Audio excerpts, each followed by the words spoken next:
Estou aqui de volta para mais uma aula. Eu disse que a próxima aula seria sobre o uso da vírgula, mas eu vou deixar para semana que vem. Hoje eu preparei para vocês um assunto importantíssimo, que é sobre variedades linguísticas, que também é um assunto que cai no Enem, que fala sobre as variedades das línguas, certo? Então vamos lá? Variedades linguísticas, né, são as línguas das regiões, de várias regiões. Variedades linguísticas são as variações que uma língua apresenta de acordo com as condições sociais, culturais, regionais e históricas em que é utilizada. A língua, a atividade coletiva realizada por meio de um código formado por palavras regidas por leis combinatórias, as quais pertencem a um grupo específico, como é o caso da língua inglesa, brasileira, italiana, francesa e muitas outras. É a parte social da linguagem exterior ao indivíduo, que por si só não pode modificá-la. Língua é forma. Língua, vocabulário, mais leis combinatórias.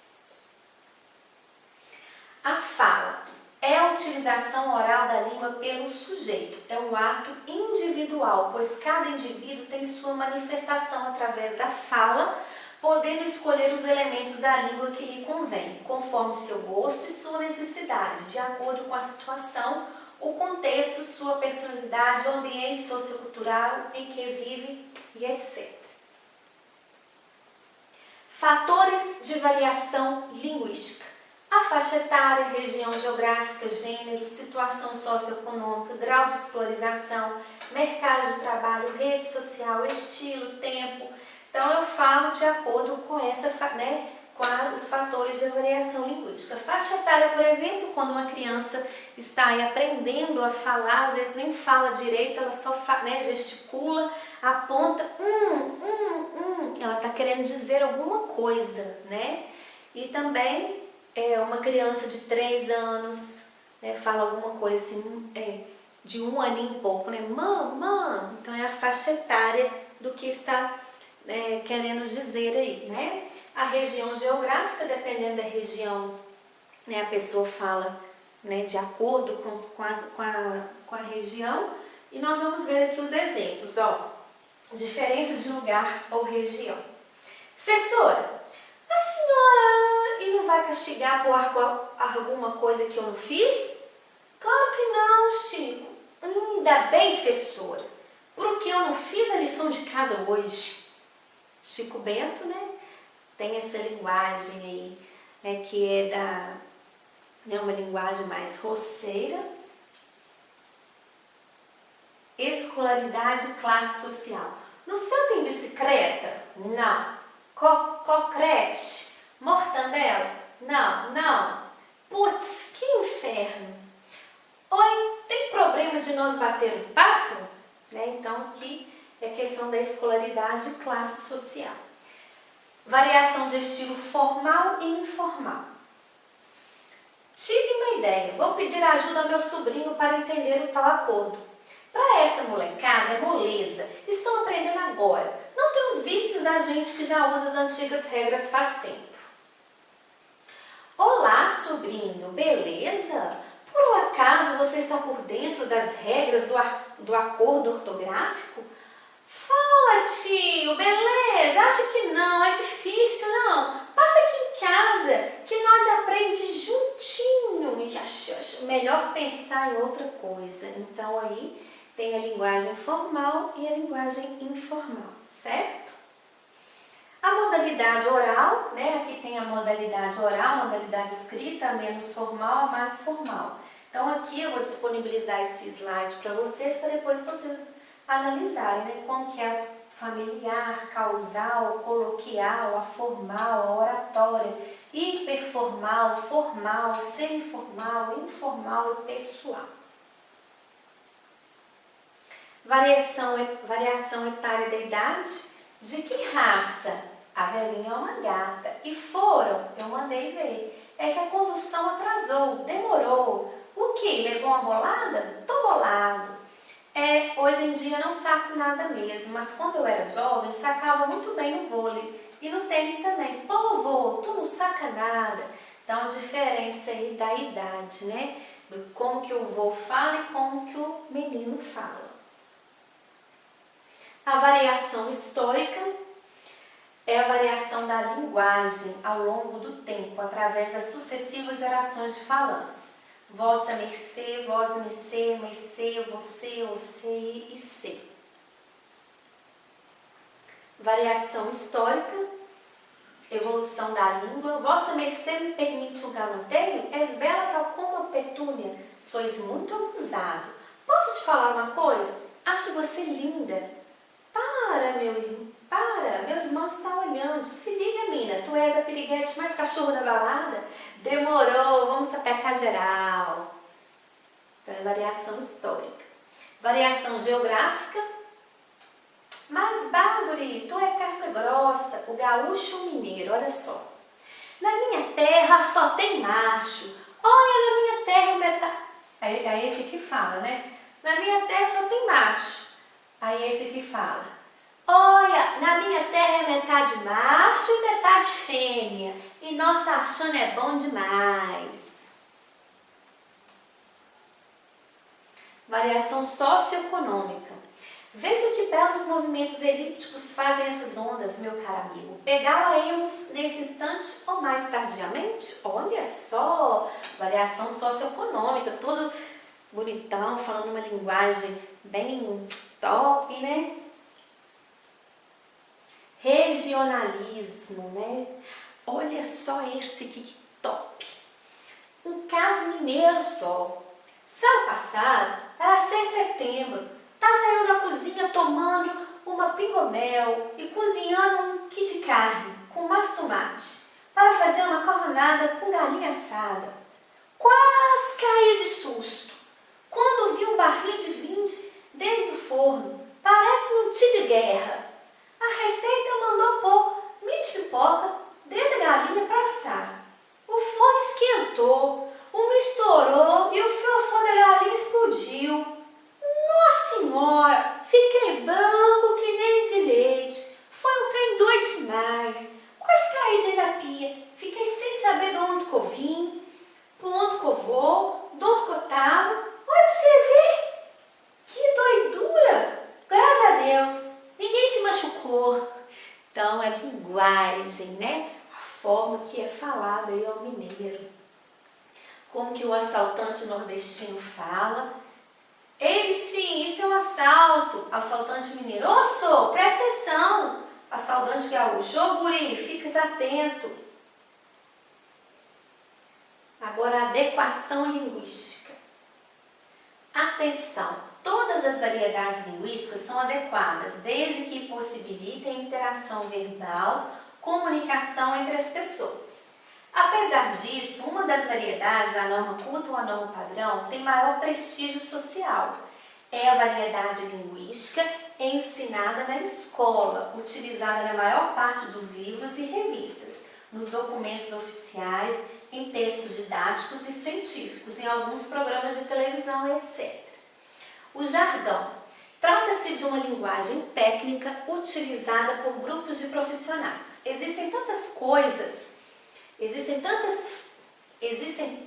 quantas forem as ciências e as profissões. A língua da medicina, como é difícil entender um diagnóstico, não é mesmo? A do direito restrita aos meios jurídicos. Só é compreendida quando sua aprendizagem se faz junto com a profissão. Por exemplo, um médico está dando um diagnóstico. É uma rinite com cefaleias e uma rinorreia importante. Então, os diagnósticos dos médicos, muitas das vezes a gente não entende, né? Por ser um outro tipo de linguagem. A gíria. Existem tantos grupos sociais fechados. A gíria policial, a dos jovens, dos estudantes, dos militares, dos jornalistas e entre outros. Aê, professora! Eu e os brothers, tudo! Tipo assim, não estamos achando maneiras paradinhas do meu português.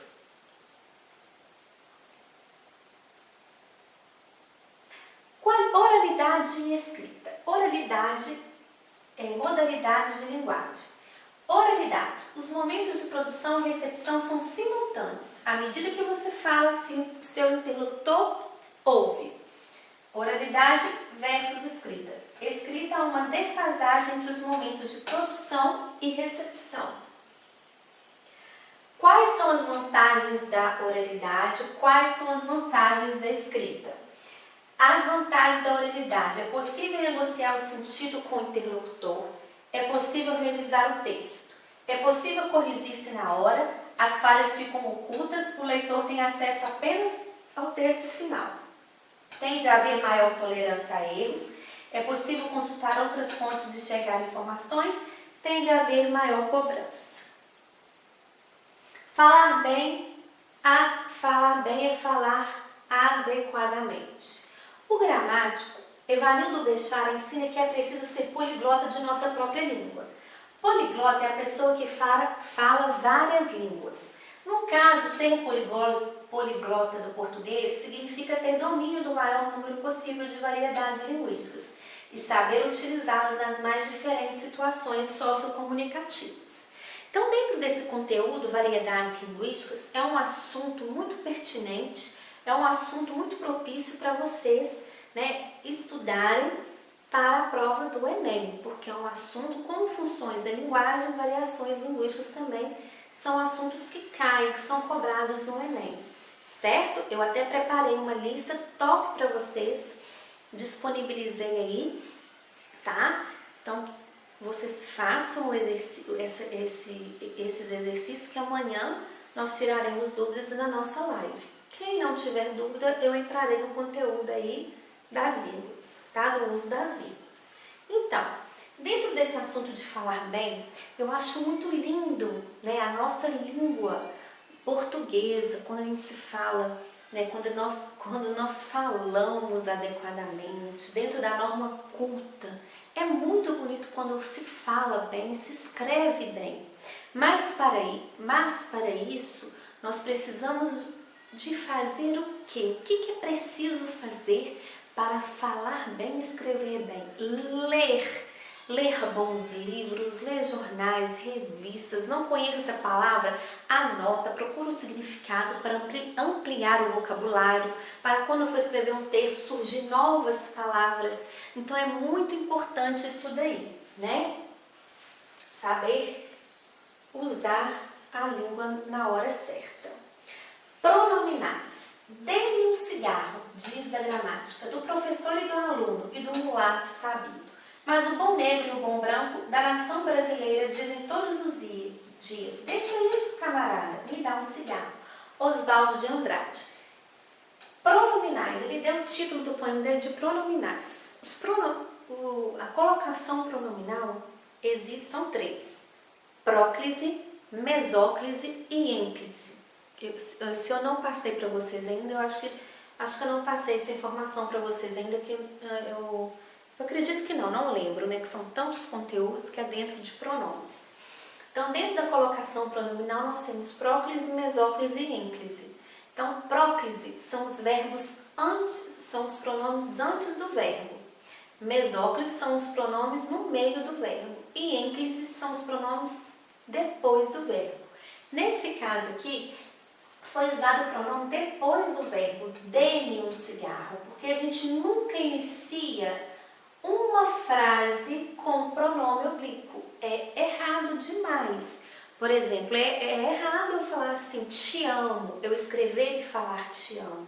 É eu te amo ou amo-te, porque a gente nunca inicia aí com o pronome oblíquo, certo? Mas existem músicas, existem poemas que é necessário o pronome oblíquo vir antes, inicial, para dar aí sonoridade, musicalidade ao poema, O jogo das rimas aí, então é necessário vir antes. Mas dentro da norma da língua portuguesa é errado, o certo é assim, dê-me um cigarro. E aqui fala, me dá um cigarro. Ele fez essa comparação e deu o título de pronominais para ver a diferença de um e de outro, certo? Dê-me um cigarro, diz a gramática. Então é dê-me e não me dê, certo? Então, É isso daí que eu tenho para vocês hoje. Essa matéria, variedades linguísticas, que tem a forma de falar de cada região, não é mesmo? Vamos estudar aí, vamos fazer a lista de exercícios, anotem as dúvidas, a lista está ó, top, top, top, façam com atenção, marquem aí amanhã na live, só me perguntar que nós tiraremos essas dúvidas, certo? Um grande beijo, até amanhã na nossa live, tá? Tchau, tchau!